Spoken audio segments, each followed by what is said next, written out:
Assalamualaikum warahmatullahi wabarakatuh.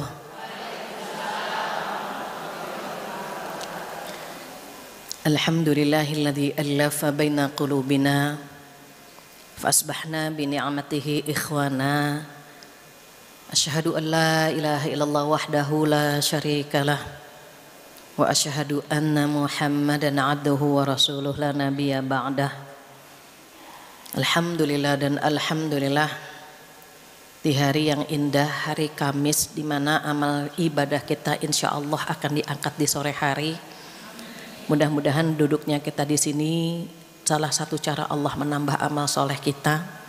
Semoga yang hadir selalu Allah berikan kesehatan, umur yang panjang, rezeki yang berkah. Jika ada yang sendiri, semoga diberikan pasangan yang soleh tahun ini. Yang sudah berumah tangga diberikan rumah tangga yang sakinah, anak yang soleh-solehah.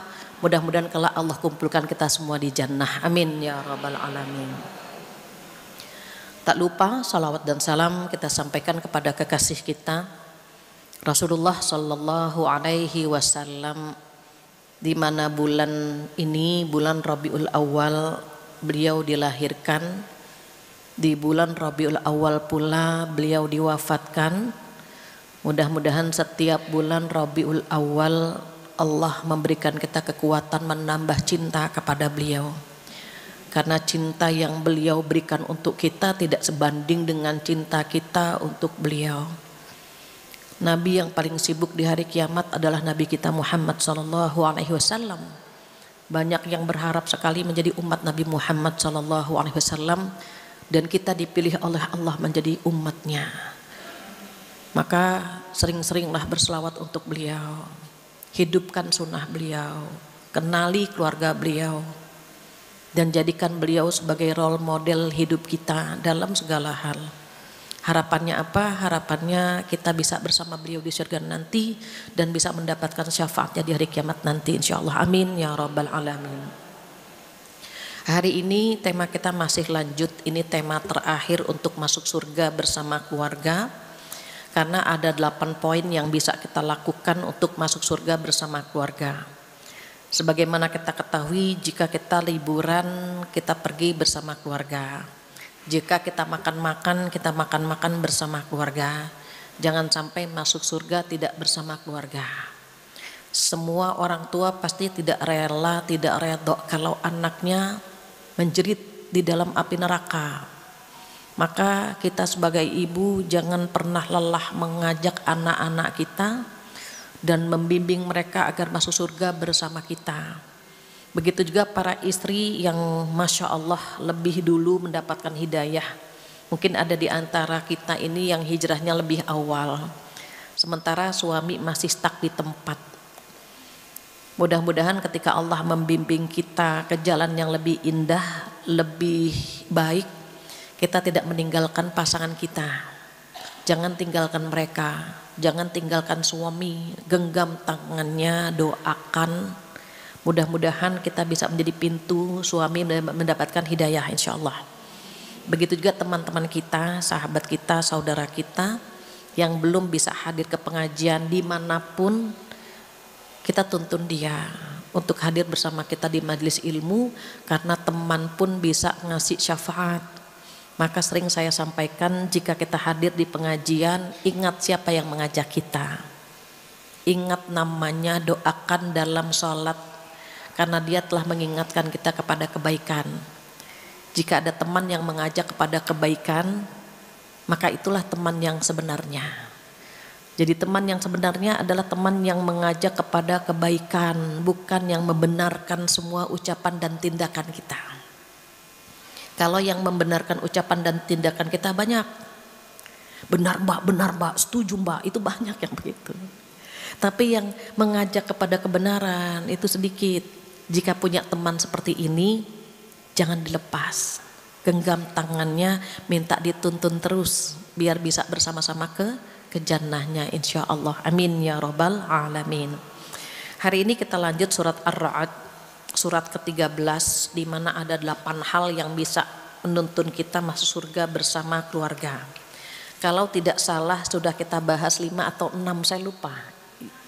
5. Baru 5. Oke, berarti hari ini kita akan membahas yang ke-6. Buat teman-teman newcomer yang baru bergabung, beberapa bulan ini kita membahas tentang masuk surga bersama keluarga. Ada 8 hal, ada 8 poin. Yang pertama adalah berpegang teguh dengan tali Allah. Jangan tinggalkan agama Allah. Sesulit apapun kita, sesusah apapun hidup kita, maka tetap berpegang teguh dengan agama Allah sesuai dengan janji kita. Yang kedua, menyambung silaturahim. Jangan putus silaturahim, walaupun saudara kita atau teman kita menyebalkan dan menjengkelkan, tetap tidak boleh memutus hubungan silaturahim. Yang ketiga, takut kepada Tuhan, takut kepada Allah. Itu yang ketiga. Yang keempat, takut dengan hisab yang buruk, karena kita nanti akan ditanya sama Allah Subhanahu wa taala. Apa yang ditanya? Umur kita, capeknya kita, ilmu kita, dan harta kita. Ini akan ditanya. Dari mana hartanya kita dapatkan dan dikemanakan. Itu yang keempat. Yang kelima, sabar dengan perintah Allah, sabar dengan larangan Allah, sabar dengan ujian Allah. Tujuannya apa? Mencari ridho Allah Subhanahu wa taala. Allah kalau sudah redho dengan hambanya, surga dikasih buat kita. Jadi apapun yang kita hadapi sekarang, mencari ridho Allah.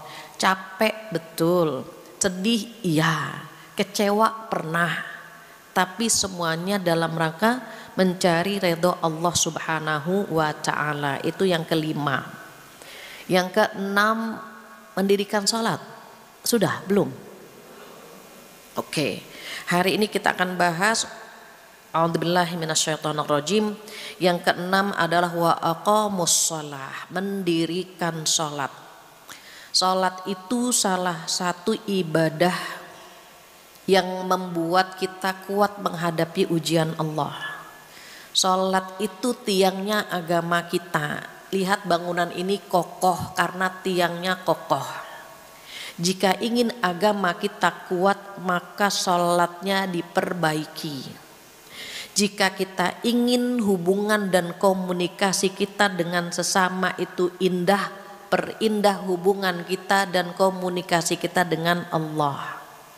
Mengapa terkadang kita komunikasinya tidak nyambung dengan pasangan, dengan anak-anak?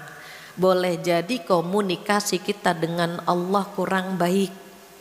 Ketika kita ngobrol dengan Allah dalam sholat kita, maka usahakan untuk fokus saat kita mendirikan sholat.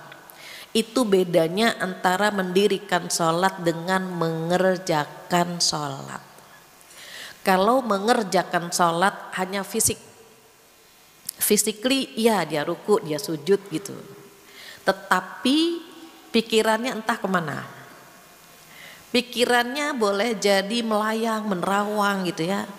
Dan kadang-kadang kita nggak sabar saat kita mendirikan sholat. Baru Allahu Akbar kita pikirkan besok liburan kemana ya gitu. Baru takbir, ingat dompet, ingat utang, ingat semua pekerjaan kita. Bahkan sampai makanan yang setiap hari kita makan kita pikirkan waktu sholat.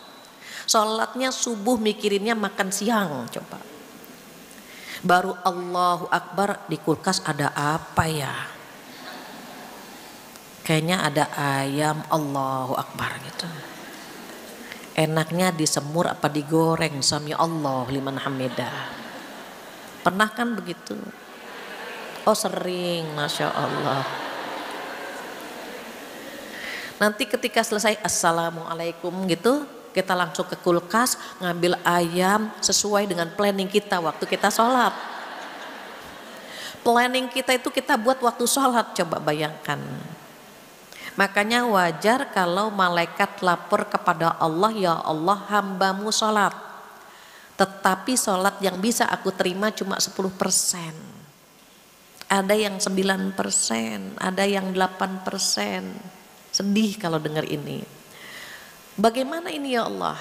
Apakah jawab Allah? coba tolong lihat adakah dia memiliki sholat sunnah. Akhirnya diperiksa oleh malaikat, lapor lagi, ya Allah, dia memiliki sholat sunnah. Apa kata Allah? Jadikan sholat sunnahnya itu penyempurna sholat yang 5 waktu yang kurang tadi. Jadi kita bisa bayangkan kalau kita nggak qobliyah ba'diyah, standar yang diterima ya nggak banyak gitu. Tapi kalau kita punya sholat qobliyah ba'diyah, maka sholat qobliyah ba'diyah tadi, rawatib tadi menjadi penyempurna sholat 5 waktu yang kurang. Mengapa Allah sebutkan di sini mendirikan sholat? Karena nanti di hari kiamat ada penghuni surga bertemu dengan penghuni neraka. Terus penghuni surga bilang begini, hei, kenapa kamu bisa masuk neraka sakor gitu? Bertanya penghuni surga.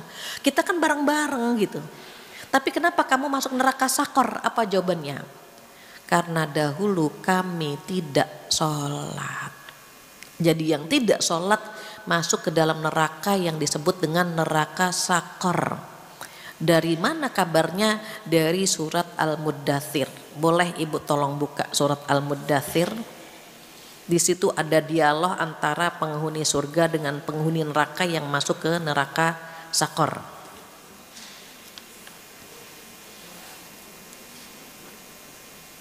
Qori'ah standby ya.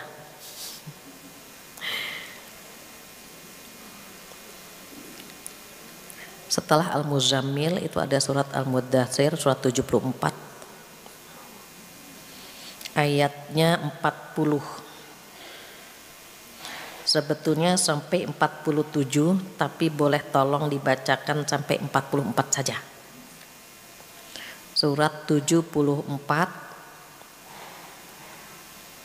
ayat 40 sampai 44. Silakan.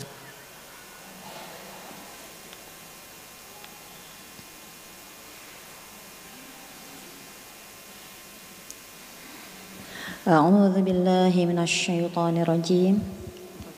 Ya. Berada di dalam surga. Ya. Berada di dalam surga, mereka saling menanyakan tentang keadaan orang yang berdosa. Apa yang menyebabkan kamu ke dalam neraka syakor? Mereka menjawab, dahulu kami tidak termasuk orang-orang yang melaksanakan sholat. Dan kami juga tidak memberi makan orang miskin. Iya, Sadaqallahul Azim. Jadi ada 4 sebab mengapa mereka masuk ke dalam neraka sakor.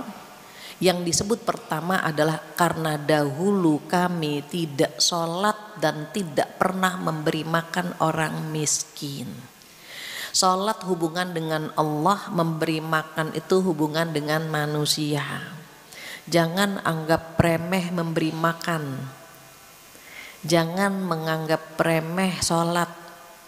Even sholat kita tidak terlalu khusyuk, tetapi mampu menyelamatkan kita dari api neraka, dari neraka sakor.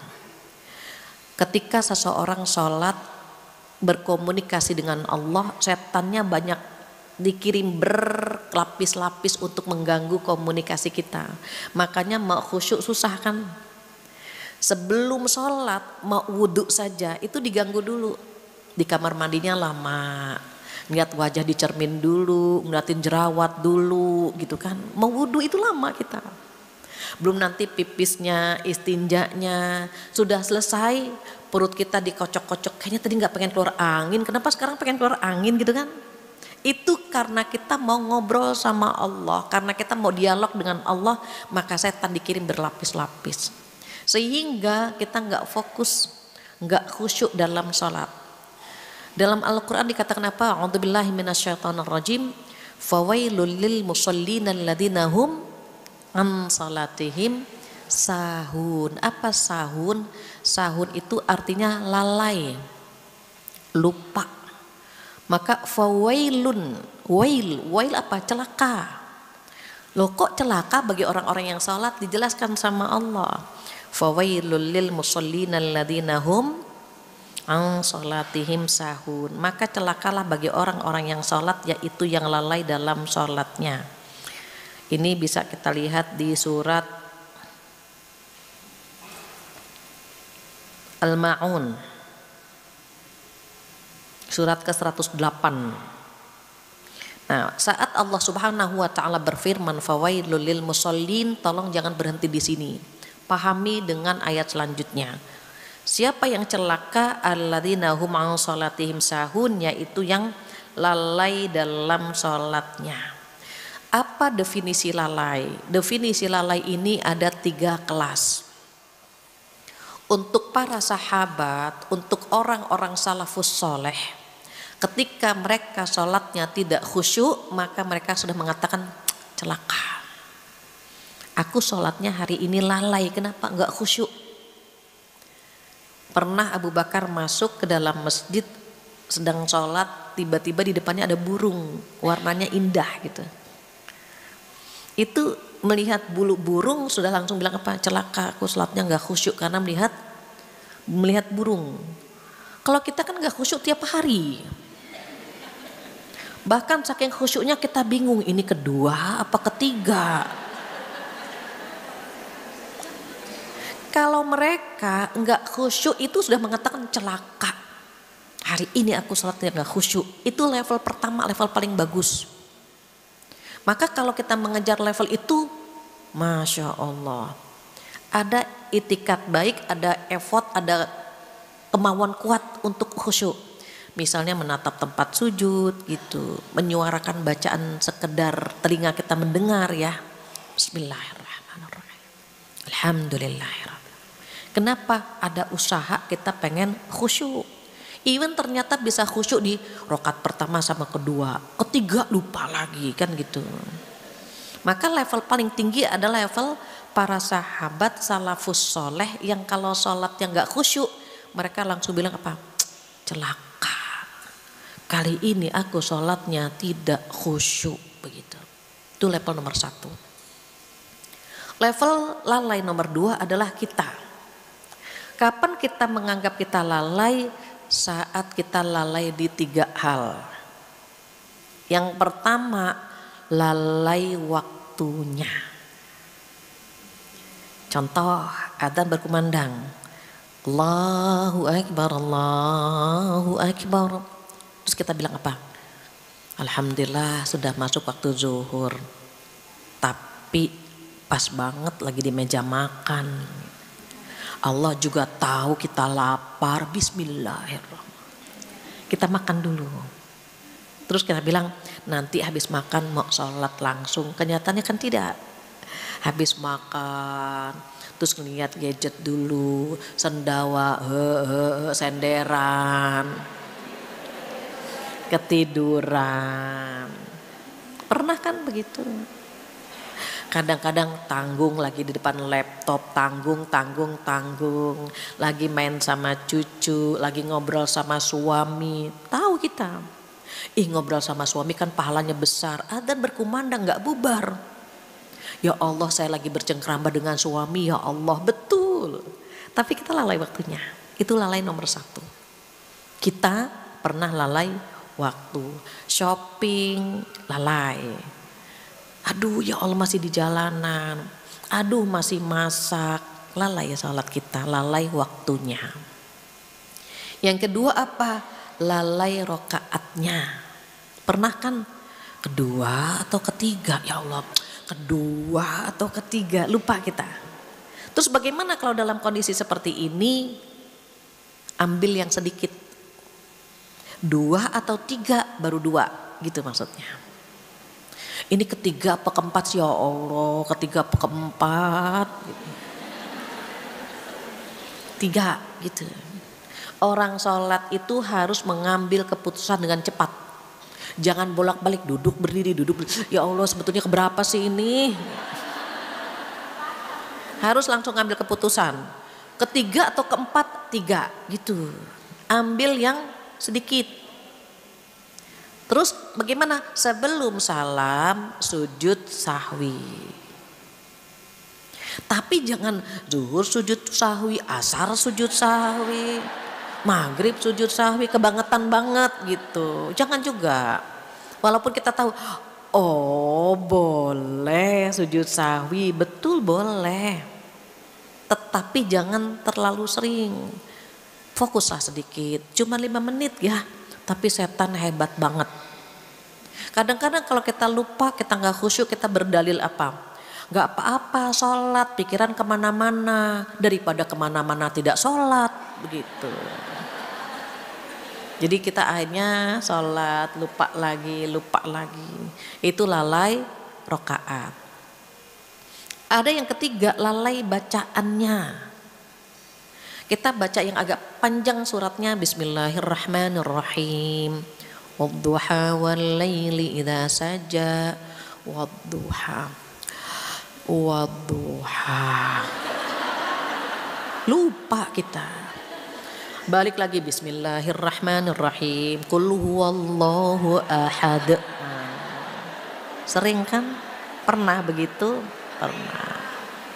Kelihatan wajah-wajahnya wajah-wajah cool.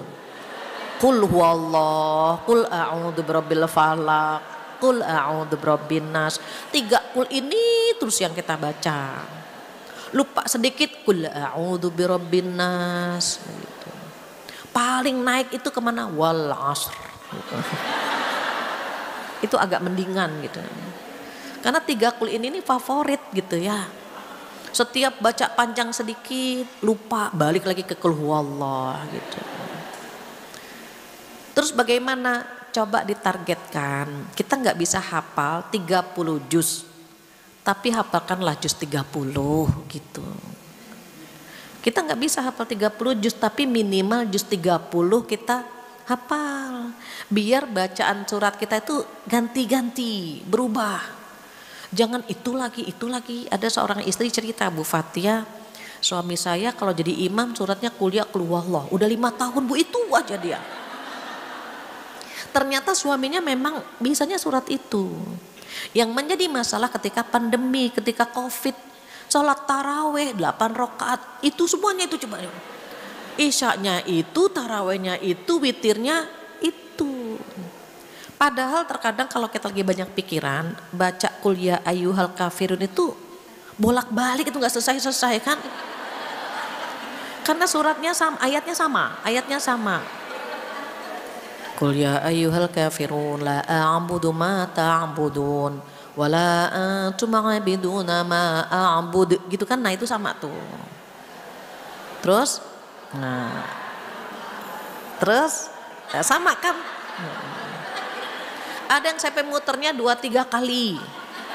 Makmumnya nggak sabaran, lakum gitu.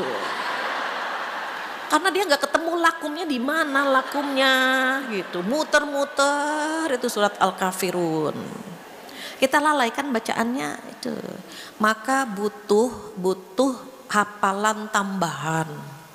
Terus nanti dipraktekkan dalam sholat sunnah. Surat yang kita hafalkan itu kita praktekkan dalam sholat sunnah. Biar bacaannya nggak itu lagi gitu. Kenapa? Ya kesian kan surat yang lain nggak pernah dibaca. Saya pernah sholat berjamaah, imamnya keren. Baca apa? Bismillahirrahmanirrahim, Yasin. Wah lama nih. Saya baru pakai mukena, Allahu Akbar. 1 ayat dia baca cuma Yasin. Boleh nggak sih? Boleh, tapi makruh ya. Kalau bacaannya terlalu pendek itu makruh. Bacalah yang agak panjangan sedikit begitu. Jangan qul huwallah udah dikit nih, dibaca cuma 1 ayat gitu. Makruh. Kita PR ya, tahun ini lebih banyak hafalannya. Biar pas sholat ndak itu lagi bacaannya. Kenapa kita kalau ngapal susah? Karena Allah menghendaki kita agar duduk dengan Al-Quran. Coba kalau kita ngapalnya cepet, udah hafal, udah kan. Tapi kalau kita ngapalnya lama, ya Allah lupa lagi, duduk lagi kan. Jadi ngulang-ngulang lagi kan. Wadduha, kan jadi ngapal terus. Coba kalau kita cepet hafal, udah kan selesai. Itu hikmahnya kenapa kita dibuat lupa. Makanya kita sulit untuk menambah hafalan, yang ada pindah hafalan. Di depannya lupa, akhirnya bisa. Akhirnya lupa, awalnya bisa. Begitu aja pindah-pindah terus gitu. Maka biar tidak lalai dalam bacaan kita, mohon menambah hafalan Al-Qur'annya. Dan yang pernah saya sampaikan, orang Indonesia kan dikasih kelebihan oleh Allah, lisannya fasih. Coba lisan fasih ini dipergunakan untuk memperbaiki bacaan Al-Quran dan menambah hafalan Al-Quran, agar kita tidak termasuk orang-orang yang lalai. Karena kan yang lalai tadi kan 3 kan, apa yang pertama lalainya? Lalai waktu. Kalau lalai waktu, istighfar. Yang kedua, lalai rakaat, ambil yang sedikit. Nanti sebelum salam sujud sahwi. Yang ketiga, lalai bacaan. Solusinya bagaimana? Tambah hafalan. Targetkan 1 bulan 1 surat untuk surat-surat pendek. Kalau untuk surat panjang misalnya 2-3 bulan, nggak apa-apa, targetkan. Allah tahu kok kita lagi berusaha menambah hafalan Al-Quran kita, agar ketika sholat enak ya sholatnya, bisa panjang. Apalagi sholat subuh itu sunnahnya suratnya yang agak panjang, biar pahalanya lebih banyak. Karena semakin lama berdiri artinya semakin banyak ayat yang dibaca, semakin banyak pahalanya, begitu. Maka itu terkait dengan sholat. Jadi urgensi sholat diantaranya terhindar dari api neraka yang disebut dengan neraka sakor. Yang kedua, sholat itu agar tidak menjadikan kita lalai. Karena sholat itu mampu mengisi jiwa kita itu lebih besar. Jadi orang yang diuji oleh Allah Subhanahu wa Ta'ala itu bisa kelihatan mana yang kuat dan mana yang tidak kuat. Kalau yang sholatnya istiqomah, yang sholatnya bagus, insya Allah dia kuat. Tapi kalau yang sholatnya bolong-bolong, itu sama dengan tiang tadi. Tiangnya rapuh, makanya agamanya juga rapuh. Beda kalau yang sholatnya bagus, itu tiangnya kan kuat. Even diterjang dengan badai, oh dia masih kuat. Kelihatan kan yang duduk di sini nih, kita semuanya punya masalah ya. Punya masalah tapi masih kuat gitu. Walaupun kadang-kadang meneteskan air mata, tetapi kita masih kuat menghadapi ujian Allah. Berbeda dengan orang yang tidak sholat. Mereka akan kepikiran untuk apa? Bunuh diri. Mereka merasa tidak sanggup dengan ujian yang Allah berikan. Nah itu Allah ngasih informasi apa? Ngasih solusi. A'udzubillahi minasyaitonirrajim. Wasta'inu bis-sabri was-shalah. Minta tolong dengan sabar dan sholat. Jadi kalau ada ujian, coba sama-sama bangun malam. Makanya dipanggil sama Allah apa? A'udzubillahi minasyaitonirrajim. Ya ayyuhal muzammil qumil laila illa qalila nisfahu awin qus minhu qalila aw zid alaih. Ditambah lagi dengan apa? Warattilil Qur'ana tartila. Allah manggil Rasulullah sallallahu alaihi wasallam dengan panggilan kesayangan. Duhai orang yang berselimut, begitu. Mengapa Allah memanggil Rasulullah sallallahu alaihi wasallam dengan panggilan wahai orang yang berselimut? Karena ketika Rasulullah bertemu dengan malaikat Jibril dalam bentuk aslinya, itu Rasulullah ketakutan. Langsung lari pulang meminta kepada Khadijah radhiyallahu anha apa? Ya Khadijah, zammiluni zammiluni. Ya Khadijah, selimuti aku, selimuti aku. Ketakutan melihat malaikat Jibril dalam bentuk aslinya. Beliau itu kalau lagi sedih, lagi gelisah, lagi takut, lagi punya masalah, itu yang terlihat, yang tergambar, yang terbayang adalah wajah Khadijah radhiyallahu anha. Kalau punya masalah, langsung ingin bertemu dengan Khadijah. Melihat wajah Khadijah, setengah masalahnya selesai. Suami kita punya masalah, melihat wajah kita tambah masalah. Gimana biar selesai juga setengah masalahnya? Nah itu. Makanya kita perlu membaca wajah karakter saudara kita, wajah anak-anak kita, wajah suami kita. Nih kayaknya suami lagi bahagia atau lagi punya masalah, itu perlu dibaca. Agar kita bisa menempatkan posisi kita diam atau berbicara gitu. Nah Rasulullah ketika minta diselimuti gitu ya. Hiburannya apa sih dari Khadijah radhiyallahu anha? Duhai suamiku, Tuhanmu tidak akan pernah menzalimimu. Khadijah radhiyallahu anha punya tutur kata yang indah sekali. Tutur kata yang menenteramkan, yang menyejukkan, yang membuat Rasulullah Shallallahu Alaihi Wasallam itu tenang begitu. Bahkan beliau itu satu-satu istri Rasulullah Shallallahu Alaihi Wasallam ya. Satu-satunya istri yang mendapatkan keturunan, dan dengan bangga Rasulullah menyebutkan bahwa Khadijah adalah wanita terbaik di surga. Coba. Jadi kalau kita insya Allah ya kita semuanya bertetangga di surga, itu bertemu dengan Khadijah radhiyallahu anha. Beliau itu sosok terbaik, sosok yang paling luar biasa. Bahkan komunikasinya itu udah dengan makhluk langit gitu. Jadi ketika Khadijah membawa makanan dan minuman untuk Rasulullah Sallallahu Alaihi Wasallam, apa kata malaikat? Ya Rasulullah Sallallahu Alaihi Wasallam, titip salam untuk Khadijah radhiyallahu anha. Kita dapat salam dari Pak RT aja udah senang banget. Pak Lurah salam, udah senang banget. Gubernur salam, kita bangga banget. Khadijah radhiyallahu anha dapat salamnya dari malaikat Jibril. Allah pun titip salam untuk Khadijah radhiyallahu anha. Cemburu kalau baca cerita tentang Khadijah radhiyallahu anha. Wajar kalau Aisyah itu cemburu sama Khadijah. Khadijah sudah tidak ada saja dibuat cemburu, apalagi jika Khadijah masih ada. Kita sayang baca cemburu dalam artian ya Allah Khadijah itu luar biasa gitu. Maka kalau kita ingin gitu ya menambah cinta kita dengan Rasulullah itu perlu kenali keluarga beliau, anak-anaknya, istri-istrinya gitu. Apalagi bulan Rabiul Awal. Bulan Rabiul Awal itu baiknya itu kita menambah cinta untuk kekasih Allah. Jangan cinta kita stuck di tempat dari tahun ke tahun begitu saja. Kita bilang I love you ya Rasulullah, betul enggak gitu. Buktinya mana? Ketika ditanya istri Rasulullah hafal enggak? Enggak, karena banyak sih alasannya. Tapi kita hafal dengan istrinya para selebriti, sampai hafal istri pertamanya siapa, istri keduanya siapa, kita hafal kan gitu. Kenapa tidak kita hafal keluarga Rasulullah Sallallahu Alaihi Wasallam? Kenapa PR? Biar ada cinta di sini. Hati kita cintanya dipenuhi dengan dunia, dipenuhi dengan hal-hal yang tidak patut kita cintai, tapi kita cintai. Padahal kita pengen banget menambah cinta kita kepada kekasih Allah. Cinta kita kepada Rasulullah Sallallahu Alaihi Wasallam, karena cinta beliau itu untuk kita luar biasa. Bayangkan mau meninggal, mau wafat, bukan keluarganya yang disebut, kita yang disebut.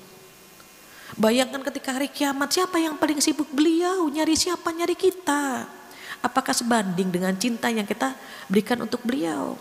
Ada waktu untuk menambah cinta kepada Rasulullah Sallallahu Alaihi Wasallam. Cari caranya. Apakah lewat mengenali keluarganya, apakah menghidupkan sunnahnya, atau kita mengikuti akhlak Rasulullah Sallallahu Alaihi Wasallam. Perbanyak salawat untuk beliau, atau kita sama-sama menyebarkan agama beliau gitu. Kenapa? Kan kita cinta sama Rasulullah Sallallahu Alaihi Wasallam. Kalau orang lagi jatuh cinta, menyebut namanya pun seneng gitu ya. Jadi kalau kita bersolawat sendirian itu bisa nangis gitu. Kenapa? Yang kita bayangkan itu ya Allah, seandainya kami bisa bersama beliau di surga nanti gitu. Jadi baca salawatnya bisa fokus, bisa khusyuk gitu ya, bisa sampai ke sini gitu. Nah itu yang sedang kita usahakan biar cinta kita tidak stuck di situ. Begitu aja. Padahal kita pengen masuk surga bersama beliau gitu. Maka Allah Subhanahu wa taala memanggil beliau dengan panggilan apa? Wahai orang yang berselimut, panggilan kesayangan untuk Rasulullah Sallallahu Alaihi Wasallam. Terus apakah ayat itu ditujukan untuk Rasulullah saja? Tidak. Ayat itu pun ditujukan untuk kita semua. Kenapa? Kita kalau tidur pakai selimut. Karena kita kalau tidur pakai selimut, jadi kita dipanggil sama Allah juga, wahai orang yang sedang tidur, yang menggunakan selimut, ayo bangun malam, begitu. Dan Allah juga memanggil kita yang berselimut masalah, yang berselimut amanah, yang berselimut ujian. Kita disuruh bangun malam, biar bisa nangis, biar bisa curhat, biar bisa cerita apa aja di hadapan Allah Subhanahu wa Ta'ala. Nanti ada ketenangan tersendiri yang tidak bisa kita terjemahkan. Tenangnya kalau udah curhat kepada Allah Subhanahu wa Ta'ala, karena Allah itu menunggu kita. Kapan hambaku nangis di tengah malam? Kapan hambaku curhat kepadaku? Kapan dia menyebut namaku dengan berulang-ulang? Makanya kita dikasih ujian agar kita bisa bermanja-manja dengan Allah. Manusia itu kalau lagi nggak dikasih ujian, doanya biasa-biasa saja. Sekedar astagfirullahaladzim, astagfirullahaladzim, astagfirullahaladzim, udah. Atau Rabbana atina fid dunya hasanah wa fil akhirati hasanah, benar gitu kan. Coba kalau lagi diuji, ya Allah, doa kita indah. Kita bisa nangis, bisa puitis, bisa memuji Allah dengan seindah mungkin. Kapan bisanya itu? Waktu sholat, terutama saat sholat malam. Maka Allah mengingatkan kita untuk menjadikan sholat dan sabar sebagai penolong. Minta tolonglah dengan sabar dan sholat. Jadi sholat itu salah satu cara kita untuk minta tolong kepada Allah Subhanahu wa Ta'ala. Bahasa mudahnya gini, saat kita sholat kita lagi ngobrol sama Allah gitu. Orang kalau ngobrol kan fokus, terbuka gitu. Tapi kalau kita pengen tahu Allah ngobrol sama kita kapan? Saat kita lagi baca Quran. Itu Allah lagi ngobrol sama kita. Allah nyuruh kita apa nih? Baca saja Al-Quran. Oh Allah nyuruh kita A, B, C, D. Semakin banyak Al-Quran yang kita baca, kita paling tahu oh Allah maunya ini. Dan kita belajar mengikuti apa yang Allah mau, bukan yang kita mau. Sama halnya hari ini misalnya kita belajar memahami bagaimana sih masuk surga bersama keluarga. Sama Allah diajarin kan, nih kalau mau masuk surga bersama keluarga ada 8 poin. Dan kalian sudah bahas di Masjid Darussalam. Sudah poin ke-6.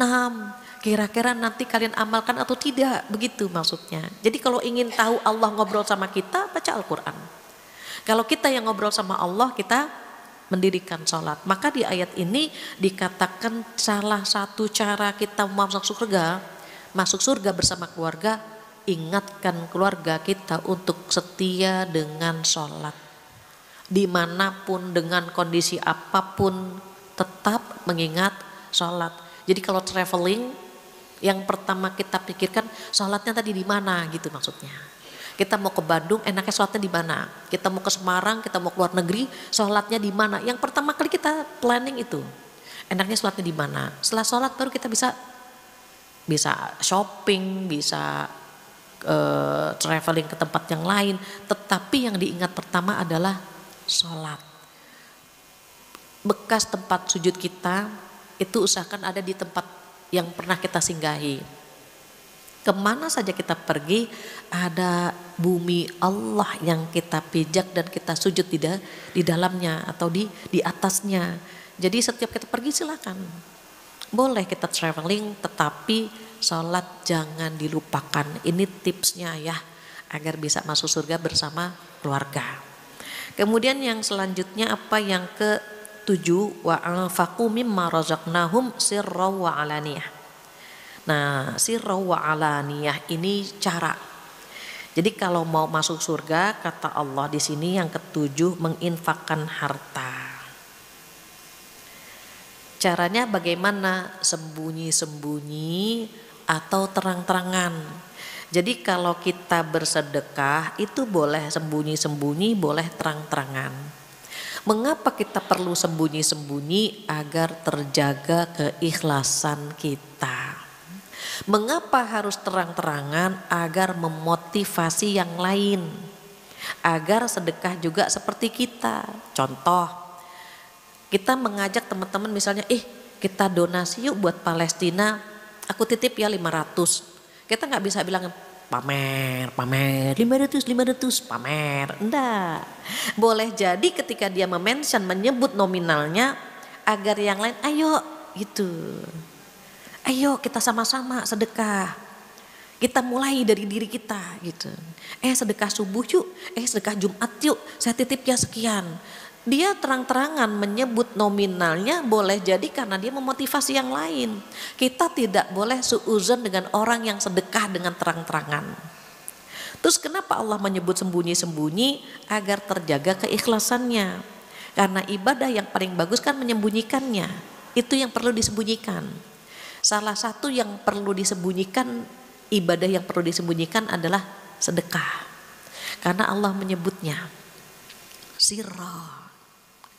Jadi tidak semuanya harus kita mention ya, kita sebut nominalnya. Ada saatnya mohon maaf misalnya kita dengan teman-teman pengajian, kita bilang besok kreseknya kantong itunya pakai yang hitam ya, biar nggak kelihatan berapa nominal yang kita masukkan. Kalau pakai kantong plastik yang bening kan kelihatan cemplung 10.000, 5.000. Terus temennya ngeliat, oh dia cuma 5.000 ikut 5.000 kan gitu. Tapi kalau kain celengan atau kantong sedekahnya itu tidak berwarna, itu kan menjaga keikhlasan kita. Jadi teknis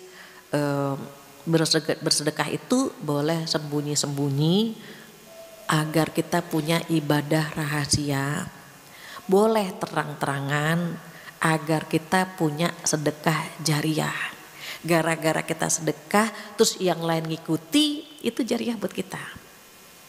Coba bayangkan kita sedekah sendirian, pahalanya buat kita. Tetapi kalau ternyata kita sedekah yang lain mengikuti, maka itu jadi jariah.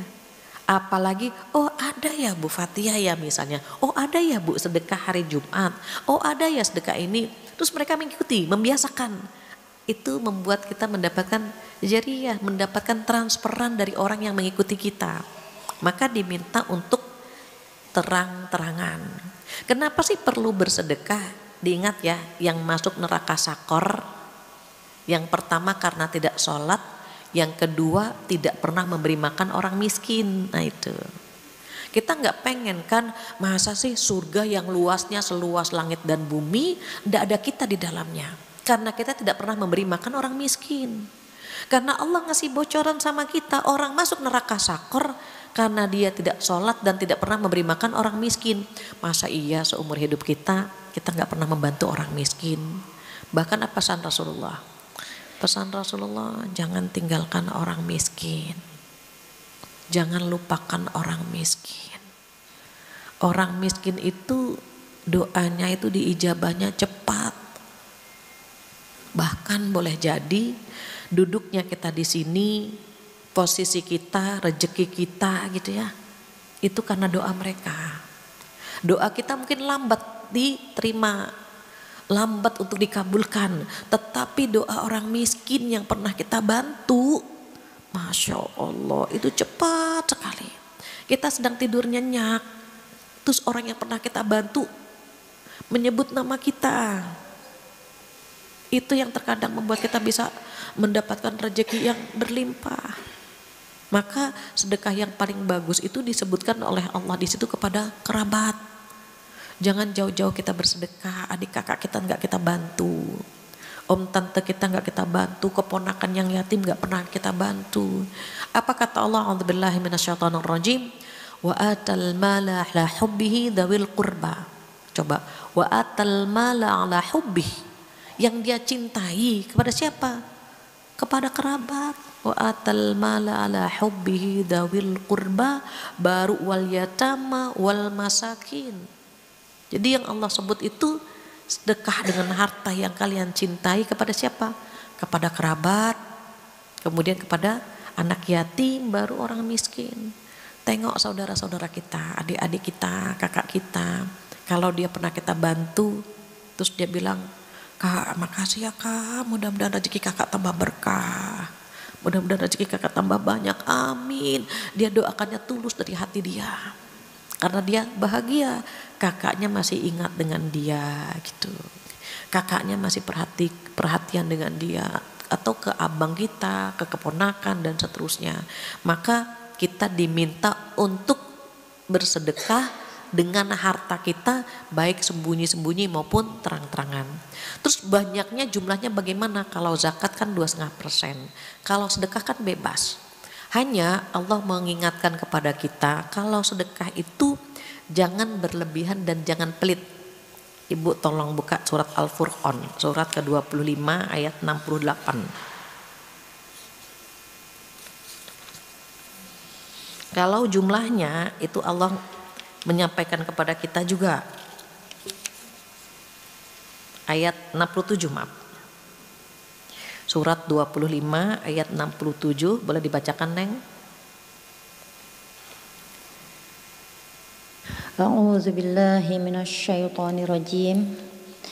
Dan termasuk hamba-hamba Tuhan yang mana dan termasuk hamba-hamba Tuhan yang maha pengasih, orang-orang yang apabila menginfakkan harta mereka tidak berlebihan dan tidak pula kikir di antara keduanya secara wajar. Ya, Allah tuh tahu karakter kita. Allah itu tahu perasaan kita karena Allah yang menciptakan kita. Maka ketika kita ingin bersedekah, kata Allah kalau bersedekah itu jangan berlebihan dan juga jangan kikir. Kenapa nggak boleh berlebihan? Karena hamba-hamba Allah itu suka menyesal ketika sedekah. Masukin uang 100 ke kotak, tiba-tiba di luar ada bazar, 100.000 dapat 3 jilbab. Ya Allah, pas banget. Yang 100-an dimasukin ke kotak amal tadi, coba jangan 100. Nah itu. Atau misalnya ada orang yang sedekah berlebihan, belum tentu keluarganya ikhlas gitu. Makanya level kita level ibadur rahman, yang sedekahnya tidak boleh berlebihan dan tidak boleh pelit, di antara kedua saja. Dan itu relatif ya, relatif. Buat orang yang take home pay-nya 5 juta berbeda dengan yang 10 juta. Yang 10 juta berbeda dengan yang 50 juta. Yang 50 juta berbeda dengan yang 100 juta. Berbeda kan setiap orang penghasilannya. Mungkin buat yang 100 juta mengeluarkan uang 1 juta kecil. Tapi buat yang gajinya atau income-nya 10 juta, 1 juta itu besar begitu. Maka pernah ada seorang pangeran ini hobi berburu, kemudian kemalaman. Ketika kemalaman mau tidak mau harus singgah di rumah penduduk. Nah, qadarullah singgah di rumah penduduk yang menengah ke bawah, ekonominya pas-pasan. Dan saat itu tuan rumahnya lagi nggak punya apa-apa, sampai suatu hari ketika malam-malam ada yang ngetok pintu. Biasa kan kalau perempuan itu kan paling sensitif ya, kalau udah ada tamu tuh paling sensitif. Tok tok tok tok tok, siapa sih malam-malam begini datang gitu, lagi nggak ada apa-apaan lagi gitu ya. Dibukakan pintu oleh suaminya. Kata suaminya apa? Ini kayaknya tamu kita dari jauh, dari wajahnya itu lelah. Kita nggak punya apa-apa, tinggal 1 ekor kambing yang kurus. Kata suaminya, bagaimana? Belum selesai, istrinya udah jawab. Bagaimana apa? Jangan lihat kambing gitu. Itu harta kita satu-satunya itu. Susunya buat anak kita dan kambingnya sudah kurus. Itu harta kita satu-satunya. Jangan lihat kambing gitu pesan istrinya. Kata suaminya, tapi apalagi ini tamu orang jauh dan kayaknya lelah. Ini cuman yang bisa kita sediakan. Akhirnya terserah kata istrinya. Disembelihlah itu kambing, dimasak, disediakan untuk pangeran dan ajudannya. Mereka nggak tahu kalau itu pangeran. Disediakan, diliatin. Orang capek kan makannya banyak ya. Makin kesel kan istrinya. Itu harta kita satu-satunya. Makannya lahap sekali gitu. Esok harinya pamit ini pangeran.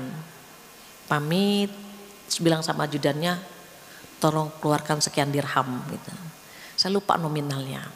Tapi yang jelas, buat apa tuan gitu? Untuk membeli kambing. Karena kita semalam sudah makan daging kambing. Kata ajudannya, tuan harga kambing murah gak sebanyak ini. Betul. Tetapi dia sudah menjamu kita dengan seluruh kekayaannya dia. Sementara kita walaupun mengeluarkan uang katakanlah 100 dinar atau 100 dirham, di istana masih ada. Jadi berikan kepada dia sekian dengan nominal yang sangat banyak gitu ya. Terus istrinya kaget. Tuhan tahu kalau itu harta kekayaan saya satu-satunya. Ya, saya dengar semalam ibu berantem sama suami.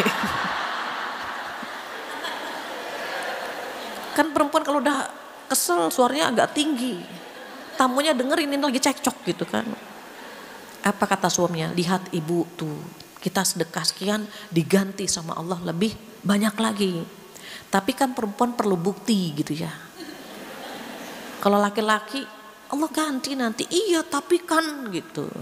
Ada tapinya tuh panjang gitu ya.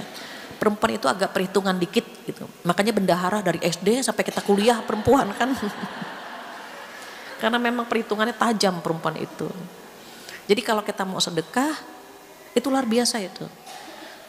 Jangan dipikir-pikir ya. Kalau mau sedekah itu jangan dipikir-pikir lah. Kalau lagi mau keluarkan, dan itu perlu latihan. Kenapa sih perlu sedekah? Sedekah itu bisa mengantar kepada kematian yang indah, itu sedekah itu. Jadi misalnya kita foto, kita kalau foto kan ngarang-ngarang wajahnya, ada yang tempe, ada yang buncis gitu ya, macam-macam. Terus meninggal bisa nggak direncanakan? Nggak bisa. Tetapi sedekah bisa mengantar kepada kematian yang indah. Rugi kalau kita tahu ini, tapi kita tidak mengamalkannya. Sedekahlah, latihan dari yang sedikit saja, 1.000, 2.000, 3.000, 5.000, 10.000, dari yang kecil-kecil saja.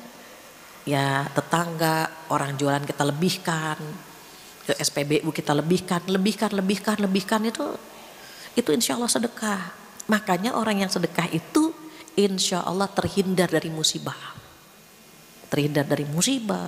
mengantar kepada kematian yang indah. Begitu juga dengan sedekah, insya Allah penyakit kita bisa disembuhkan. Banyak musibah yang akan terjadi kepada kita itu bisa terhindar dengan sedekah. Harta itu cuma titipan saja. Jangan merasa memiliki harta tersebut. Kalau kita merasa memilikinya, mau sedekah itu agak lama itu perhitungannya. Ya Allah, uang 1 juta, kalau sedekah 1.000 berarti tinggal 9.900.000. Oh repot. Jangan menganggap harta itu yang bikin kita kekal. Makanya kata Allah apa? Wailul likulli humazatil lumazah alladzi jama'a malan wa 'addadah yahsabu annama lahu akhladah. Itu celaka buat orang yang suka ngerumpi, celaka buat orang yang suka mengumpat, dan yang suka mengumpulkan harta dan menghitung-hitungnya karena menganggap hartanya itu yang membuat dia kekal. Oh itu salah. Berapa banyak orang kaya meninggalnya cepat dan berapa banyak orang miskin awet gitu. Jangan pernah berpikir bahwa kalau kita punya deposito banyak, umur kita panjang, siapa yang bisa menjamin? Maka sedekah itu insya Allah membuat hati kita bahagia. Dan kebahagiaan itu gak bisa kita terjemahkan. Bahagia sekali. Kita mentraktir teman saja seneng ya. Bu makasih ya ditraktir, dia makan, dia seneng, kita ikut seneng. Coba kalau makannya sendirian, tengok-tengok, ya Allah ada yang minta gak ya antar ya, repot. Disembunyikan, gak enak begitu. Maka kita sedang belajar biar masuk surga bersama keluarga. Anak-anak kita latih juga. Nak jangan lupa zakatnya. Nak jangan lupa sedekah. Nak kalau mau bahagia, mau sehat jiwanya, sering-sering bersedekah. Iya misalnya. Mereka akan membiasakan sedekah insya Allah. Terakhir yang ke-8. Ini yang agak sulit ya. Yang ke-8 ini agak sulit sedikit. Kata Allah di sini, kalau mau masuk surga bersama keluarga, terakhir adalah wa yadra'una bil hasanatis sayyi'ah. Yang ke-8 ini, masya Allah, menolak kejahatan dengan kebaikan, membalas kejahatan dengan kebaikan. Sementara di survei akhlak standar itu paling banyak. Gini Bu, akhlak itu ada 3 macam. Yang pertama akhlak tercela. Akhlak tercela ini Tidak layak dimiliki oleh kita yang duduk di sini. Bagaimana hal tercela? Akhlak tercela itu orang nggak nyaman dekat dengan kita. Sombongnya ada, pelitnya ada, jahatnya ada, julidnya ada. Orang nggak nyaman dekat dengan kita. Ngaji bareng sama kita, Bu, bajunya sutra. Iya, kalau nggak sutra ini kulit gatal-gatal, alergi. Nggak nyaman kan? Gitu. Jilbabnya sutra juga. Iya, kalau nggak sutra ketombean. Dan nyaman. Terus tutur katanya tajam, lisannya tajam. Nggak nyaman kita dekat dengan dia. Berbeda kalau kita berteman dengan orang yang tawadu. Tawadu itu kan seperti air. Air itu kan mencari tempat yang rendah. Kalau sombong itu kan seperti api. Api itu ke atas. Kita dibuat panas gitu. Tetapi kenyataannya kan ada yang punya sifat itu kan. Siriknya ada, dengkinya ya ada. Melihat orang bahagia dia sedih. Melihat orang sedih dia bahagia gitu kan. Itu tercela itu. Hindari penyakit ini. Orang cantik dibilang apa? Saingan baru nih gitu. Nanti misalnya ada orang yang berbahagia dengan pasangannya atau dengan keluarganya dibilangnya pencitraan gitu ya. Ada kan yang begitu, nah itu tercela itu. Hindari penyakit atau sifat-sifat tercela. Ini paling rendah akhlak tercela. Yang kedua akhlak standar. Akhlak standar gini, dicubit-nyubit lagi, dirumpiin, dia ngerumpiin lagi gitu. Itu paling banyak tuh standar. Sebetulnya standar itu boleh kalau membalasnya setimpal. Yang menjadi masalah kita kadang-kadang membalasnya tidak setimpal. Cinta ditolak, dukun bertindak. Itu gak setimpal itu. Kalau setimpal itu ya benar-benar sebanding gitu. Itu paling banyak ya. Contoh misal gini, Mbak. Katanya Mbak genit ya. Ih siapa bilang dia tuh yang genit. Nah itu gitu. Tapi kita kan, ih kata siapa saya genit. Yang jelas dia tuh yang genit. Tahu gak suaminya Bu ini. Nah itu lebih tuh berarti. Kita kalau udah lebih jatuhnya ke akhlak tercela. Takut kan gitu. Makanya kenapa sih kita menghindar, udahlah gak usah balas. Karena khawatir yang kita lakukan itu membalasnya melebihi. Jadi akhirnya jatuhnya ke akhlak tercela. Kita kan takut begitu. Terus bagaimana? Kita sedang berusaha ke akhlak terpuji. Akhlak terpuji ini dimiliki oleh orang-orang khusus. Yang kesabarannya tidak standar. Dadanya lapang tidak standar gitu. Biasanya kalau kita berteman dengan orang-orang yang akhlaknya terpuji, kadang-kadang kitanya yang gak kuat. Kitanya gak kuat. Kita bilang, Mbak sabar banget sama suami. Kalau saya jadi Mbak gitu. Wah udah dia gak ada masalah gitu. Dia gak ada masalah, tapi kitanya yang bermasalah. Mbak sedekah banyak banget Mbak, ya Allah jangan banyak-banyak Mbak. Kitanya yang gak kuat. Padahal dia buat dia biasa saja gitu. Makanya kalau kita yang di standar mau ke akhlak terpuji, itu kita ngos-ngosan, capek kita. Ya Allah Bu saya ngalah mulu capek tahu Bu gitu kan. Orang ngalah capek kan gitu. Orang sabar capek kan. Tetapi orang-orang yang sudah posisinya di level itu biasa saja gitu. Gak apa-apa gitu. Itu gak dibalas, gak usah gak apa-apa udah jangan dipikirkan gitu. Tapi kan temennya gak kuat kan. Nah makanya kalau kita masih di standar, ketemu sama teman yang akhlaknya terpuji, wah kita ngos-ngosan ngikutin dia. Tapi kalau kita standar, terus teman kita tercela, kita merasa solehah banget gitu. Ya Allah alhamdulillah ngaji di Darussalam bikin saya solehah gitu. Salah tempat dianya, karena dia bertemannya dengan orang-orang yang toleha, yang akhlaknya tercela. Setiap kumpul ada misgos ngerumpi yuk gitu. Jadi dia merasa ya Allah orang tuh ternyata pada ngerumpi, saya enggak ya Allah gitu. Coba kalau kita bertemannya dengan orang yang tidak ngerumpi, biasa kan gitu. Sama halnya misalnya kita berteman dengan orang-orang yang tidak sholat. Terus kita sholat, kita solehah kan. Tapi kalau kita berteman dengan orang-orang yang sholat sama kan. Udah zuhur, sholat di mana nih? Biasa kan gitu. Tetapi buat kita yang sholatnya sering terlambat, ketemu sama orang yang sholatnya tepat waktu, kita jelek banget kan gitu. sholat yuk, ya Allah baru zuhur mbak, iya gitu. Kitanya nggak kuat ngikutin dia. Nanti mbak baru zuhur, iya kan kita nggak pernah tahu. Kita nggak pernah tahu ajar kita datangnya kapan. Ya Allah mbak segitunya mbak gitu kan. Karena kita belum selevel itu. Nah sekarang ini levelnya level terpuji, itu luar biasa. Ada orang berbuat jahat sama kita maafkan, kita lupakan, ganti dengan yang lebih baik lagi. Coba bayangkan, susah kan? Terus kalau Rasulullah SAW bagaimana? Oh akhlak beliau di atas rata-rata. Akhlak beliau adalah agung dan mulia, dan itu disampaikan oleh Allah Subhanahu wa taala. Apa kata Allah? A'udzubillahi minasyaitonirrajim. Wa innaka la'ala khuluqin 'adzim.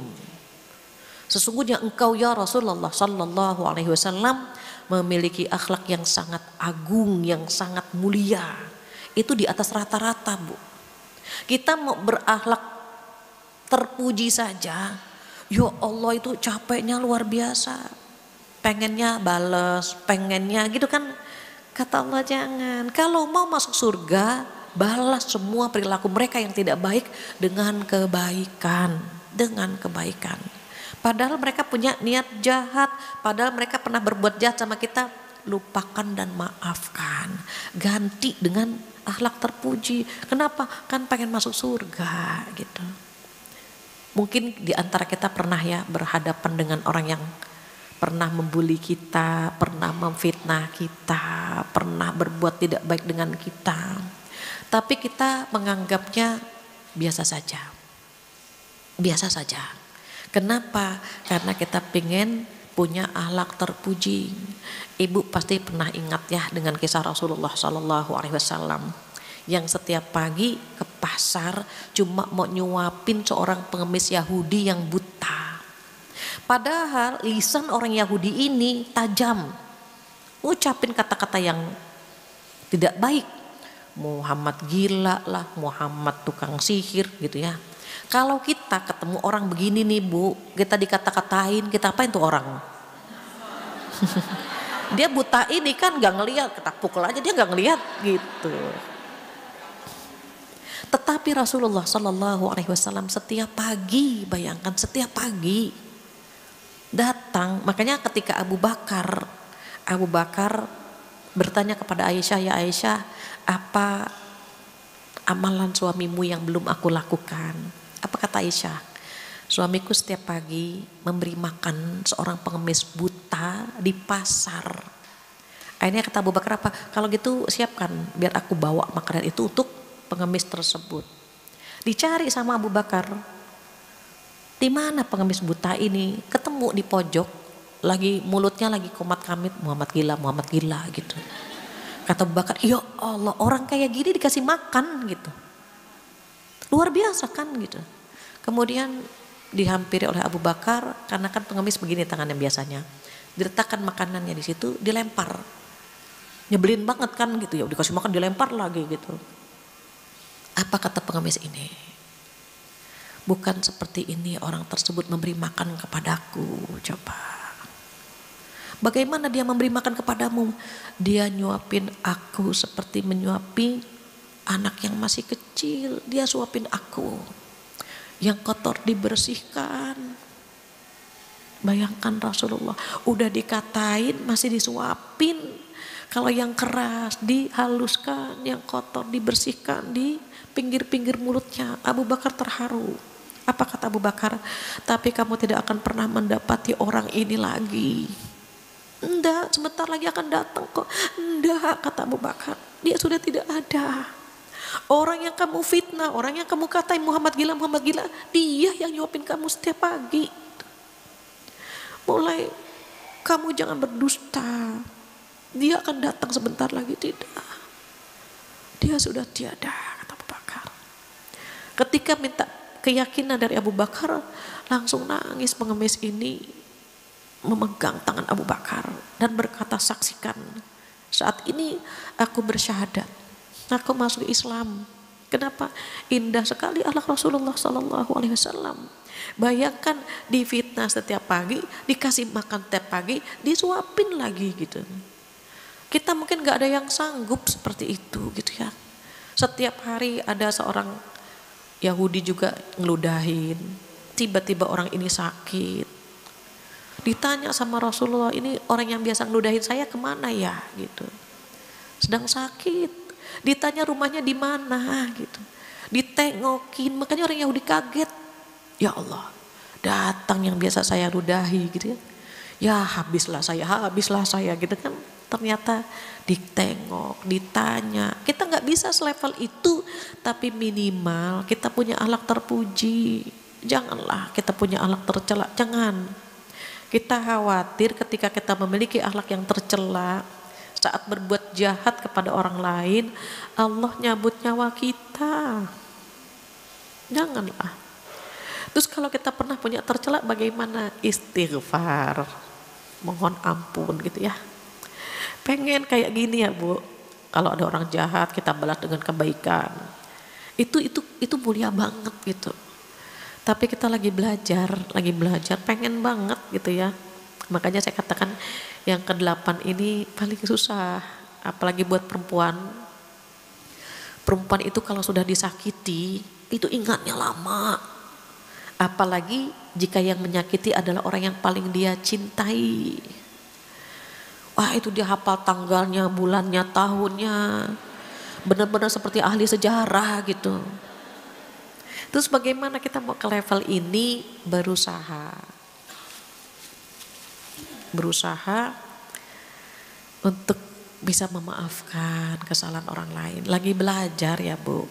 Kalau ada orang salah, dah kita maafkan, kita lupakan. Orang itu menyakiti kita, lupakan, maafkan gitu. Ada lagi yang memfitnah kita, dah lupakan, maafkan. Begitu saja, belajar. Pengennya ke level ini, dia jahat kita balas dengan kebaikan. Tapi kalau belum bisa bagaimana? Ya minimal bisa memaafkan. Harapannya apa? Harapannya ketika kita tiada, semua orang sudah memaafkan kesalahan kita. Sudah bisa memaafkan dosa-dosa kita kepada dia, sudah melupakan kesalahan kita kepada dia. Mudah-mudahan 8 poin ini bisa kita amalkan walaupun masih tertatih-tatih. Intinya apa? Kita punya ikhtiar ingin masuk surga bersama keluarga. Alhamdulillah gak terasa jam 10.40. Insya Allah kita sama-sama diberikan kekuatan, mudah-mudahan dimampukan untuk mengamalkan yang 8 ini. Dan mohon maaf jika kalau sudah berbicara Rasulullah kita suka sentimental ya, suka emosional. Mohon maaf, mudah-mudahan berkenan. Insya Allah tema kita tentang masuk surga bersama keluarga selesai, dan mudah-mudahan kita bertemu lagi bulan depan dengan keimanan yang lebih baik lagi. Begitu yang bisa saya sampaikan. Jika ada yang ingin ditanyakan, ditambahkan atau dikurangi, saya kembalikan kepada MC, silahkan.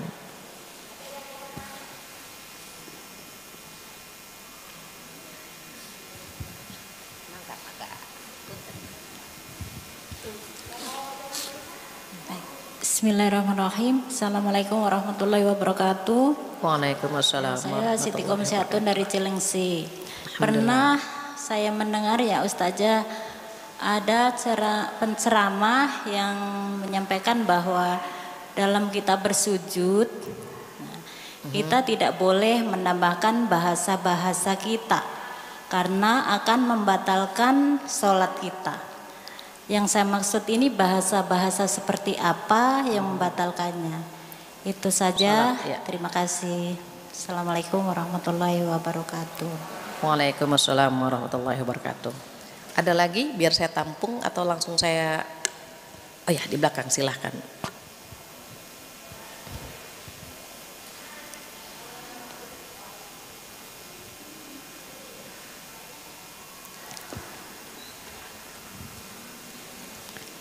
Sound systemnya nggak ada ya? Di belakang Neng, Neng.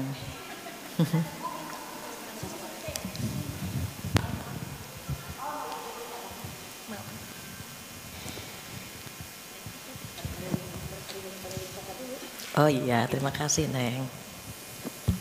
Bismillahirrahmanirrahim.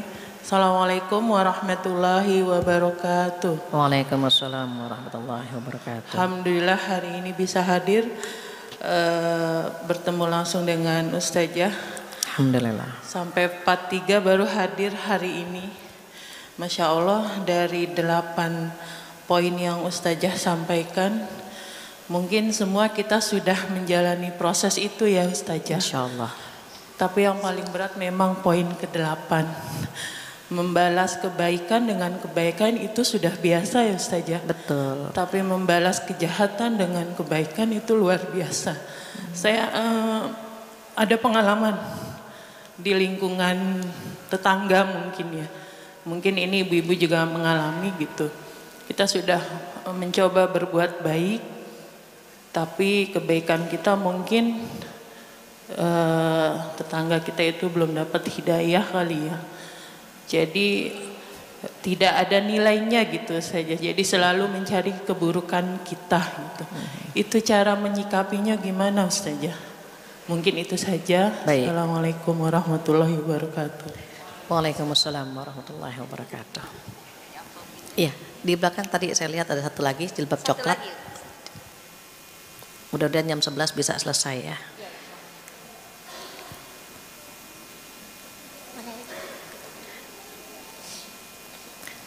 Sambil menunggu atraksinya, saya jawab dulu terkait dengan sholat. Sholat itu tidak boleh menggunakan bahasa ibu. Sholat itu harus menggunakan bahasa Arab.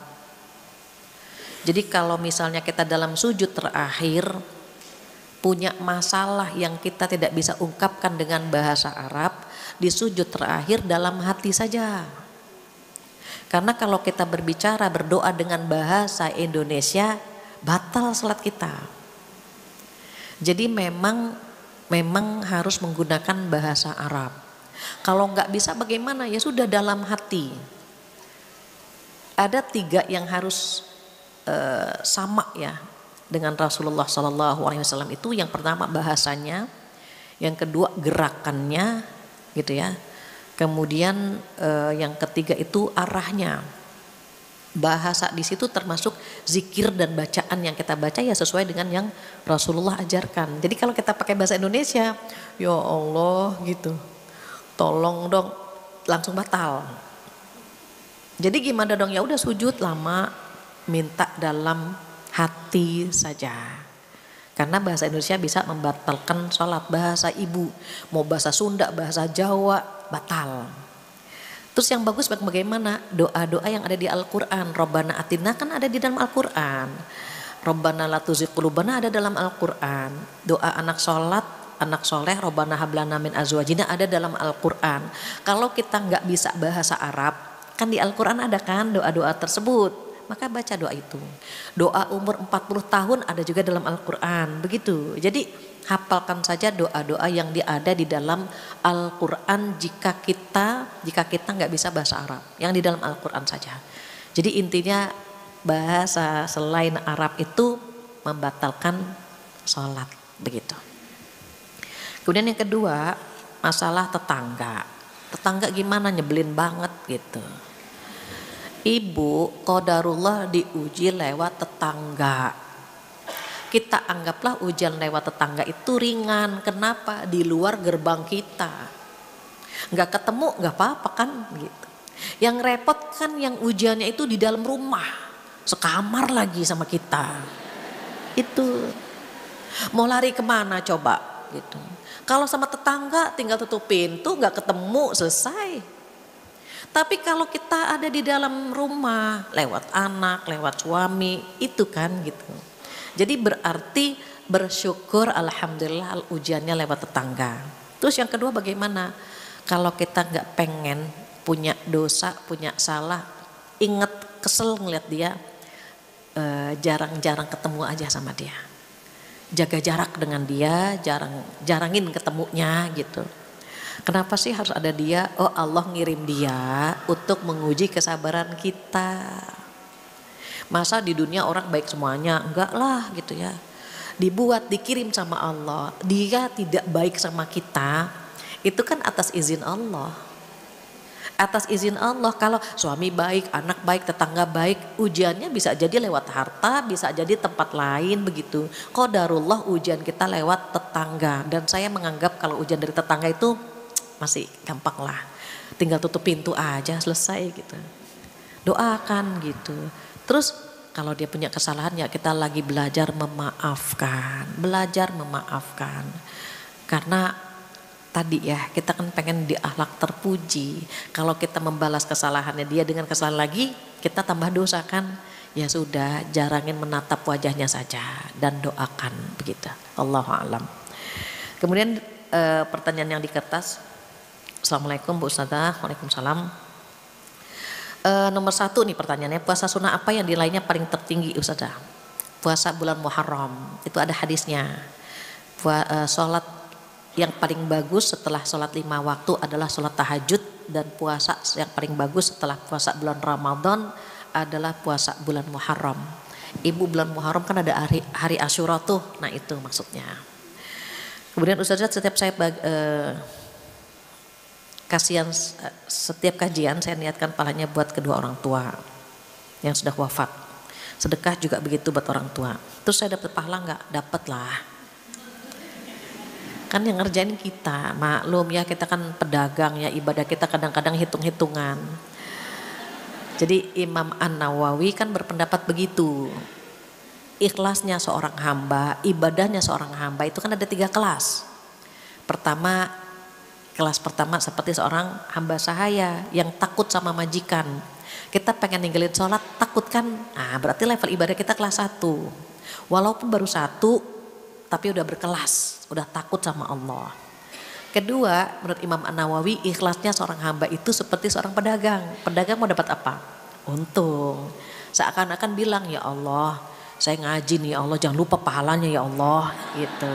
Seakan-akan ada pamrih sama Allah, itu berarti kelas 2. Yang paling keren yang mana? Kelas 3. Ibadahnya itu termotivasi atau diniatkan ditingkatkan karena rasa syukur kepada Allah Subhanahu wa taala. Malu kalau ibadahnya standar. Kenapa? Terlalu banyak Allah ngasih nikmat kepada hambanya. Maka Rasulullah SAW ibadahnya level kelas 3. Sampai kakinya bengkak ya, kapalan, padahal sudah dijamin masuk surga, sudah diampuni dosa-dosanya. Kenapa? Afala akunu abdan syakura. Apakah aku tidak pantas menjadi hamba yang bersyukur? Paling tinggi itu. Tapi kalau kita naik turun kelas 1, kelas 2, kelas 3 turun lagi, ya memang iman kita kan naik turun, sehingga model ibadah kita terkadang naik turun juga begitu ya. Kemudian yang selanjutnya, qadarullah, saudara saya ada yang kekurangan. Alhamdulillah Allah titipkan melalui saya.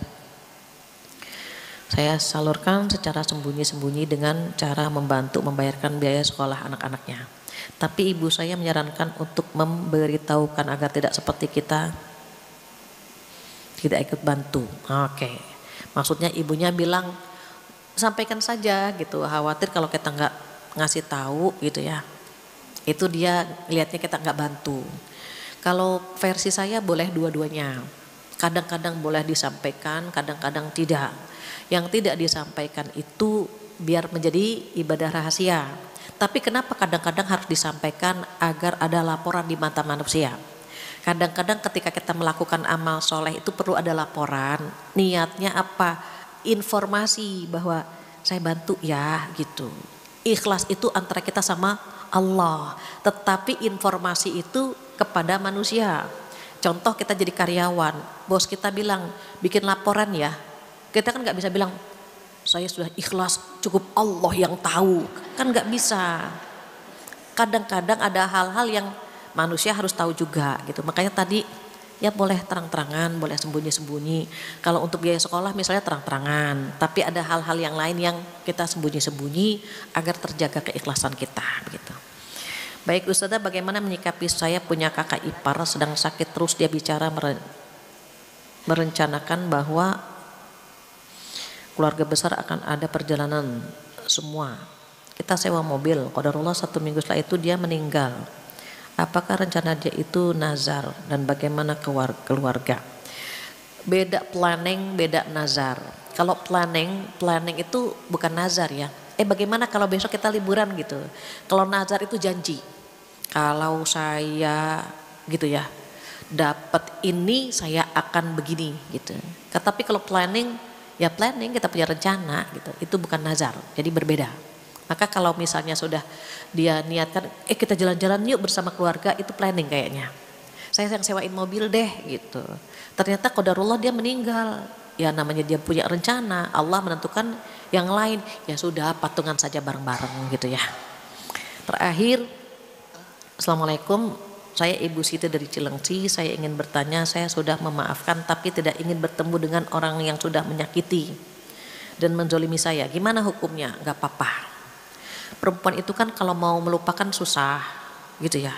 Ingat lagi, yang penting sudah memaafkan. Memaafkan dan melupakan itu berbeda. Kalau maafin dia gak dendam. Kalau melupakan itu kan susah ya. Kalau ngeliat lagi, ya gitu. Ingat lagi, ya gitu. Apalagi kan perempuan itu memang feelingnya tajam. Dan tadi ahli sejarah, kalau dia disakiti itu luar biasa. Makanya hatinya seperti kaca. Hati perempuan itu seperti cermin. Kalau sudah retak itu susah, menambalnya lagi itu susah. Jadi bisa, tapi dia dalam hati udah saya maafkan kok gitu. Tapi kalau ketemu kita kesel lagi. Memaafkan berbeda dengan melupakan gitu. Yang bagus bagaimana? Melupakan dan memaafkan.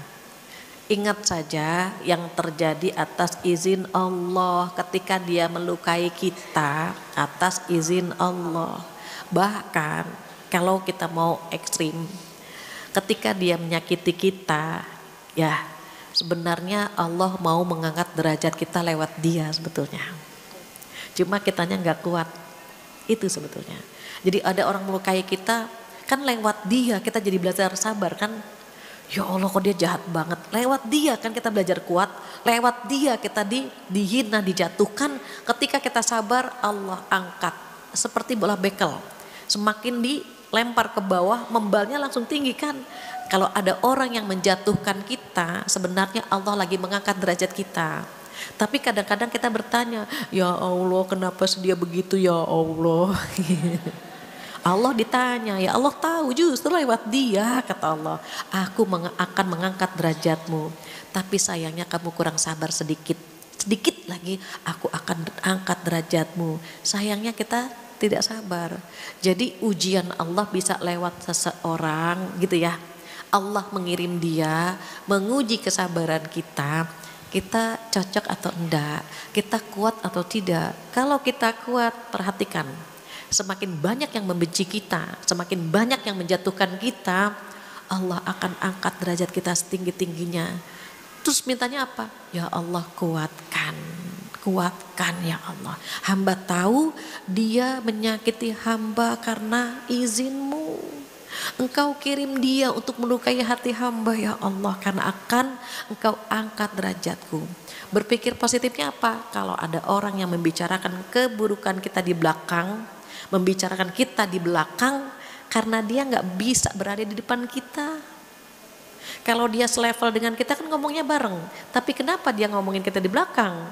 Karena dia gak mampu melampaui kita. Jadi optimis saja, ya Allah alhamdulillah dia iri sama kita gitu kan. Coba kalau ada orang pinter tidak, kaya tidak, cakep tidak, orang gak ada yang iri. Kalau ada orang yang iri sama kita, yang jahat sama kita kan berarti keberadaan kita diperhitungkan begitu. Jadi dia iri, berarti alhamdulillah Allah memberikan kelebihan kepada kita. Mudah-mudahan ini mampu mendekatkan kita kepada Allah Subhanahu wa taala. Ustazah, izin mohon maaf, ada satu lagi Ustazah. Oh iya? Iya. Berkenankah Ustazah? Oke. Oh ada dua berarti. Assalamualaikum warahmatullahi wabarakatuh. Waalaikumsalam. Ini Ustazah, ada yang saya ingin tanyakan. Di dalam hadis Rasulullah menyebutkan ada 4 golongan yang tidak tersentuh api neraka. Ini yang saya ingin tanyakan ini adalah di sini yang nomor 8 tadi. Iya. Yang Ustazah terangkan nomor 8, yaitu tentang akhlakul karimah. Betul. Terus sahabat bertanya, ya Rasulullah, apa itu katanya yang tidak tersentuh golongan tadi dengan api neraka? Yang pertama adalah hayyin, yang kedua layyin, yang ketiga sahal, dan yang keempat qorib. Nah ini kalau kerusakan moral, kerusakan akhlak, apalagi akhlakul karimah, itu kalau dengan anak-anak muda sudah kita lihat terlalu, itu udah sudah lebih jauh daripada yang zaman dahulu. Yang ingin saya ini kan di sini, yang paling menyedihkan, yang paling menyakitkan adalah kerusakan moral anak-anak tua. Anak-anak tua, ibu-ibu tua, nenek-nenek tua. Ini yang kita sangat miris. Apakah ini yang saya ingin tanyakan adalah hadis tadi? Apakah ini termasuk akhlakul karimah agar supaya kita masuk surga bersama keluarga harus menerapkan hadis ini di dalam keluarga kita? Baik Ibu. Dengan sesuai dengan yang nomor 8 tadi yang Ustazah terangkan. Baik. Itu Baik. saja. Baik Ibu, terima kasih. Iya. Ada Ustazah saya ini. Ustazah kenal nggak dengan saya? Berdiri. Namanya siapa Ibu? Ustazah Uswatun Hasanah. Ustazah Uswatun Hasanah Bunda. Ustazah Uswatun Hasanah, pernah dengar Ibu. Mudah-mudahan kalau menatap langsung saya kenal. Maklum saya udah tua, udah nenek-nenek, suka lupa Bu. Maaf jika saya tidak ingat, tetapi saya kayaknya dari suaranya hafal. Ini guru saya, guru biologi saya sepertinya. Ya Bu ya, betul Bu. Waktu saya di pondok Sepertinya pesantren. Ibu betul. Iya. Waktu saya di pesantren, beliau guru biologi saya. Mudah-mudahan benar ya Bu. Jazakillah khair. Mudah-mudahan sehat terus Bu. Bu Uswatun Hasanah. Mudah-mudahan sehat. Selalu dalam lindungan Allah. Amin. Mohon maaf kalau saya langsung ingat suaranya. Kalau wajah mungkin saya lupa ya. Tapi alhamdulillah suara Ibu masih saya kenang. Saya ingat. Beliau guru saya insyaAllah.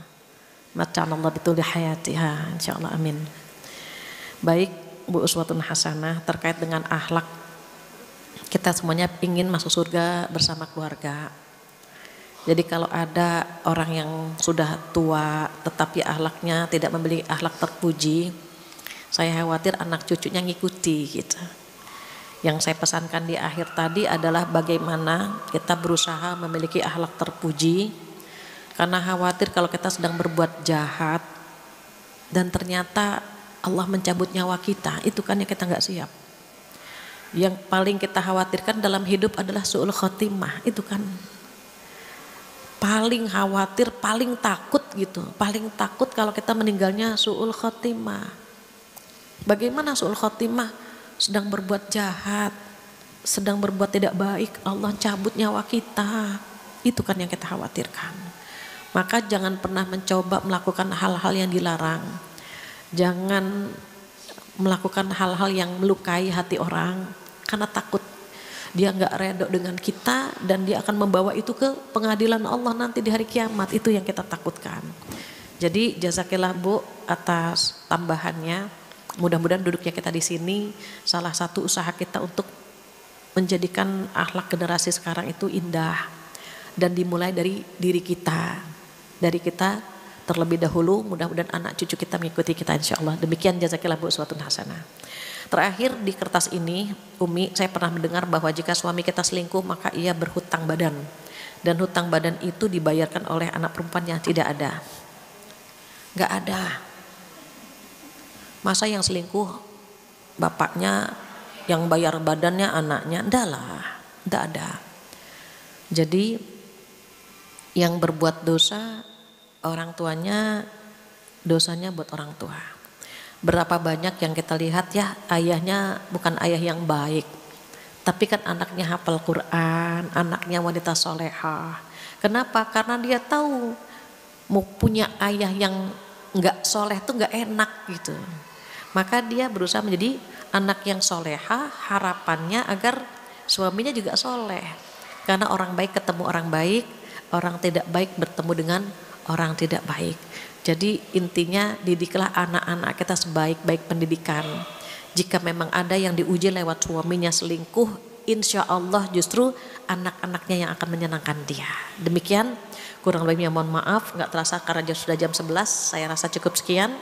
Jika ada kesempurnaan milik Allah saja, karena Allah maha sempurna. Jika ada kekurangan dari saya, mohon dibukakan pintu maaf yang sebesar-besarnya. Insya Allah kita bertemu lagi bulan depan dengan keimanan yang lebih baik lagi. Amin. Kita tutup pengajian kita dengan doa penutup majlis bersama-sama. Subhanakallahumma wa bihamdika asyhadu an la ilaha illa anta astaghfiruka wa atubu ilaik. Wabillahi taufiq hidayah. Assalamualaikum warahmatullahi wabarakatuh. Waalaikumsalam warahmatullahi wabarakatuh. Ibu-ibu yang Allah muliakan, jaza